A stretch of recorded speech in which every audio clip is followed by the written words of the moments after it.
नमस्कार. लक्ष्मीच्या पावलांनी या मालिकेच्या एपिसोडमधील आजच्या भागामध्ये आपण बघूया. इथे आता कला आलेली असते नयनाजवळ बोलण्यासाठी. कारण त्या लोकांना मेडिकल रिपोर्ट्स हवे असतात, तिचे प्रेग्नन्सी रिपोर्ट. तेव्हा तिथे ती आता नयनाजवळ बोलायला आलेली असते. तेव्हा नयनाला हाक मारल्यानंतर ती बाहेर येते आणि वैतागूनच म्हणते की काय गं कला, का मला जोरजोरात हाका मारतेस तू? मला आरामसुद्धा करू देत नाही का तुम्ही? तेव्हा इथे कला म्हणत असते की नयनाताई, तू प्रेग्नंट आहेस ना, तर तुला आता त्याचे रिपोर्ट्स द्यावे लागतील. म्हणजे प्रेग्नन्सी रिपोर्ट्स तुझे हवे आहेत त्या लोकांना दाखवायला पुरावे म्हणून. तेव्हा इथे नयनाला खूपच जास्त राग येतो. संगीत तर आता खूपच जास्त टेन्शनमध्ये आलेली असते. तेव्हा नयना म्हणते, काय म्हणजे मी प्रेग्नंट आहे, आता याचे मला पुरावे द्यावे लागणार आहेत? मी खोटं बोलते का कला? तुझासुद्धा माझ्यावरती विश्वास नाही आहे. त्या लोकांचं मी समजू शकते, पण तू माझी बहीण आहेस ना, तू तरी माझ्या बाजूने बोलायला हवं होतंस. अगं कला, मला वाटलं होतं तू तरी निदान माझ्या बाजूने बोलशील, पण तू सुद्धा त्या लोकांसारखंच बोलायला लागलीस गं. म्हणजे तू सुद्धा त्या लोकांसारखं माझ्याकडे पुरावा मागण्यासाठी इथे आली आहेस का? तेव्हा कला म्हणते, नयनाताई असं काही नाही आहे, पण त्या लोकांचं म्हणणं आहे की तू खोटं बोलतेस आणि तू जर खोटं बोलत नाही आहेस तर आपल्याला पुरावे तर द्यावेच लागतील ना. तेव्हा संगी म्हणते, अगं कले, हे सगळं काय आहे गं? म्हणजे त्या लोकांना आता प्रेग्नन्सी रिपोर्टसुद्धा हवा आहे का? तेव्हा इथे नयना म्हणत असते की काही झालं ना तरीसुद्धा मी त्यांना हा पुरावा देणार नाही आहे. म्हणजे त्यांच्या मुलाने चुकी केली त्याचं काही नाही आणि सगळेजण तुम्ही आता माझ्याकडे पुरावा मागताय. एक गोष्ट लक्षात ठेव कला, मी आता पुरावा वगैरे द्यायला येणार नाही आहे. तू बोलायचं ना माझ्या बाजूने, तू माझी बहीण आहेस, त्या लोकांना तू सरळ उत्तर द्यायला हवं होतंस. तेव्हा इथे आता आबा रोहिणीला भेटण्यासाठी रूममध्ये आलेले असतात. तेव्हा रोहिणी म्हणते, आबा तुम्ही इथे काही काम होतं का? मला सांगायचं ना, मी आले होते. तुम्ही एवढे जिने चढवून कशाला आलात? तुम्हाला त्रास होईल ना. तेव्हा आबा म्हणतात की मला महत्त्वाचं बोलायचं आहे म्हणून मी इथपर्यंत आलो आहे. तेव्हा आबा म्हणतात की हे बघ रोहिणी, जे काही घडतंय ना ते चांगलं नाही आहे. तुझ्या मुलाने काय चुकी केली तुला कळतंय का?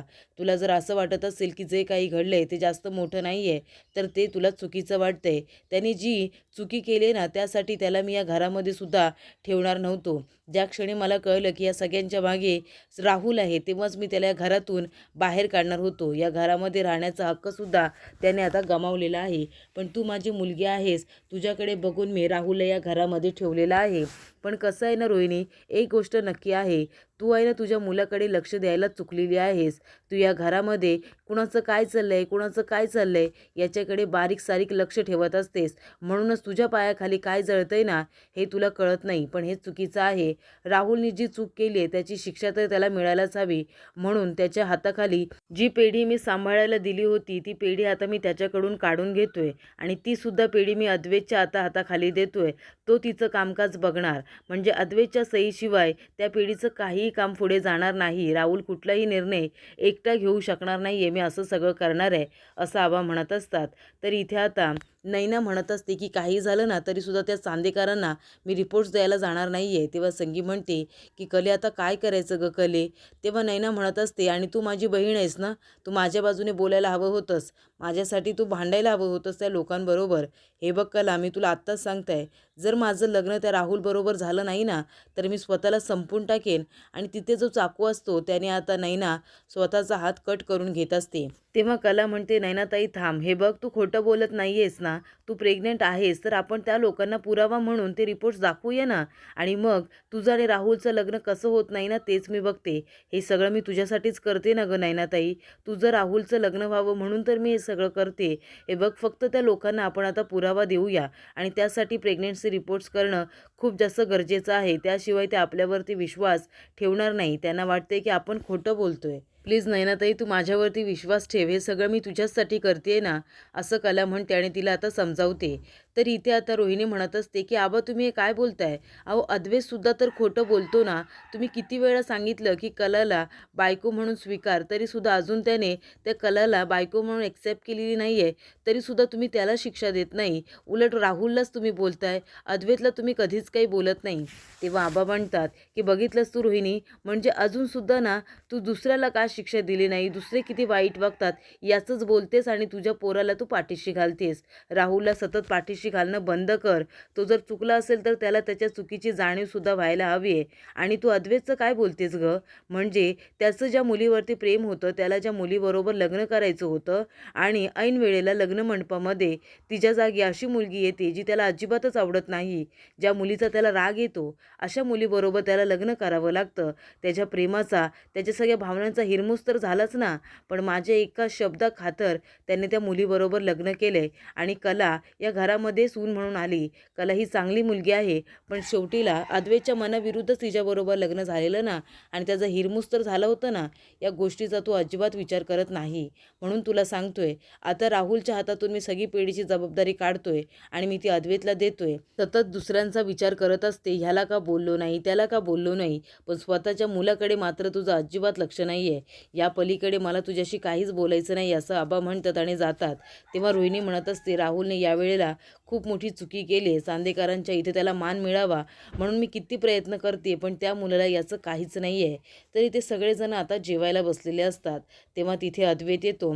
तेव्हा कला म्हणते की अद्वैत, मला तुझ्याशी बोलायचं आहे. तेव्हा अद्वैत म्हणतो, हां बोल ना. तेव्हा कला म्हणते, मी घरी गेले होते नयनाताई बरोबर बोलायला. तुम्हाला पुरावे हवेत ना, ती प्रेग्नेंट आहे त्याचे.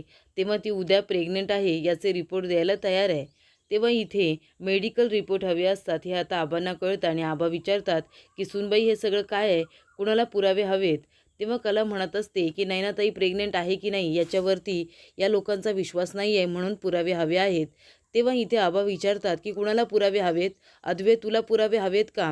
तेव्हा इथे कला काही बोलायला जाणार, तेवढ्यातच आबा म्हणतात की ज्याला कुणाला पुरावे हवेत ना त्याने स्वतःहून बोलायचं.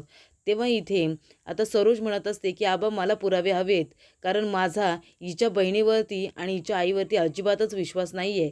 त्याच्यामुळे खरं बोलते की खोटं म्हणून मी प्रेग्नन्सी रिपोर्ट्स मागवलेले आहेत.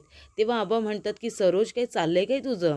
तू या घरातल्या नाचसुनेचा सतत अपमान करत असतेस आणि हे मला अजिबात आवडत नाही आहे. म्हणजे आता तर मला रागसुद्धा येत नाही आहे तुझा. तेव्हा आबा म्हणत असतात, एक गोष्ट लक्षात ठेवा, या सगळ्यामध्ये त्या मुलीची काही चूक नाही आहे. चूक आहे ती या मुलाची आणि तुम्ही सगळेजण आता तिच्याकडून पुरावे मागताय. मला आता जेवायचं नाही आहे. हे जे काही समोर तुम्ही वाढून ठेवलेत ना त्याने माझं पोट भरले आणि त्या मुलीकडून तुम्ही पुरावे मागताय. आधी स्वतःची चुकी मान्य करा, असं आबा म्हणतात. तरी ते नयना येते आणि सौरभला म्हणत असते की प्लीज माझ्यासाठी तू प्रेग्नन्सी रिपोर्ट्स मॅनेज कर ना. त्या लोकांना पुरावा म्हणून ते हवे आहेत, त्याशिवाय माझं आणि राहुलचं लग्न नाही होणार. तेव्हा इथे सौरभ म्हणत असतो, अगं पण माझं करिअर धोक्यात येईल ना, मी जर तुला खोटे रिपोर्ट्स दिले तर ते मला अडकवतील या प्रकरणात.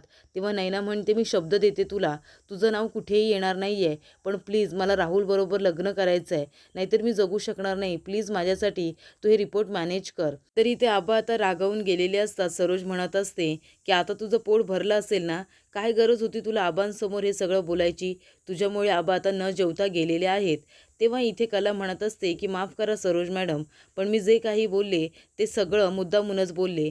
म्हणजे तुम्हीच बघा ना, ज्या लोकांनी इथे चुकी केल्यात, ज्यांनी गुन्हा केला आहे, ते आरामात बसून इथे जेवत आहेत आणि जिची काही चूक नाही आहे तिला सगळे पुरावे सादर करायला लागत आहेत.